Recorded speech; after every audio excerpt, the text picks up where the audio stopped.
Hello welcome back to my channel. ഇന്ന് നമുക്ക് ഒരു ഫുൾ ചിക്കൻ വെച്ച് ഒരു സ്പെഷ്യൽ റെസിപ്പി ഉണ്ടാക്കാം.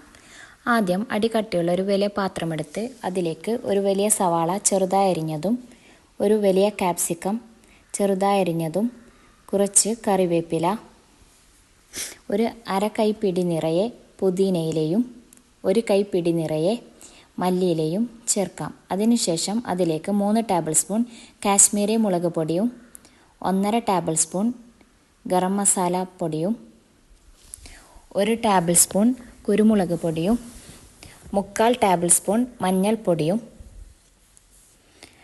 ആവശ്യാനുസരണം ഉപ്പും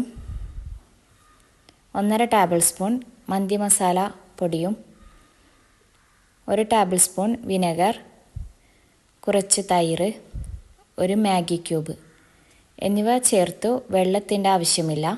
ഞാനിവിടെ സൺഫ്ലവർ ഓയിൽ ഒഴിച്ചാണ് ഫുള്ളും മിക്സ് ചെയ്തെടുക്കുന്നത്. നേരത്തെ ഞാൻ ഇഞ്ചി വെളുത്തുള്ളി പേസ്റ്റ് ഇടാൻ മറന്നതിനാൽ ഇപ്പോൾ അതിലേക്ക് 2 ടേബിൾ സ്പൂൺ ഇഞ്ചി വെളുത്തുള്ളി പച്ചമുളക് പേസ്റ്റും കൂടി ചേർത്ത് മസാല നന്നായി മിക്സ് ചെയ്തെടുക്കാം. ഓയിൽ നന്നായി ഒഴിച്ച് വേണം മസാല മിക്സ് ചെയ്തെടുക്കാൻ. എന്നിട്ട് അതിലേക്ക് ഒരു വലിയ ചിക്കൻ ഇട്ട് മസാല ചിക്കൻ്റെ ഉള്ളിലും പുറത്തേക്കുമായി നന്നായി പുരട്ടി കൊടുക്കാം. എന്നിട്ട് ഒരു 4 മണിക്കൂർ ചിക്കൻ റെസ്റ്റ് ചെയ്യാൻ മാറ്റി വെക്കാം. 4 മണിക്കൂറിന് ശേഷം ചിക്കൻ എടുത്ത് ഒരു അടുപ്പിൽ വെച്ച് ലാസ്റ്റ് ഫ്ലെയിമിൽ വെച്ച് വേണം ചിക്കൻ നന്നായി വേവിച്ചെടുക്കാൻ. തിരിച്ചും മറിച്ചിട്ടും വേണം വേവിച്ചെടുക്കാൻ.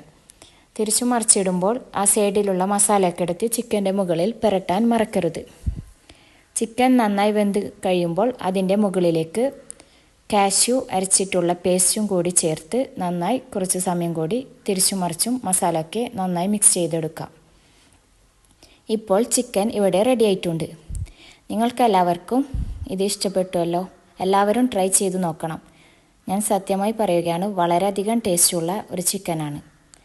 നിങ്ങൾക്കെല്ലാവർക്കും എൻ്റെ വീഡിയോ ഇഷ്ടപ്പെട്ടാൽ എല്ലാവരും ലൈക്ക് ചെയ്യുക, ഷെയർ ചെയ്യുക, കമൻറ്റ് ചെയ്യുക, സബ്സ്ക്രൈബ് ചെയ്യുക. താങ്ക്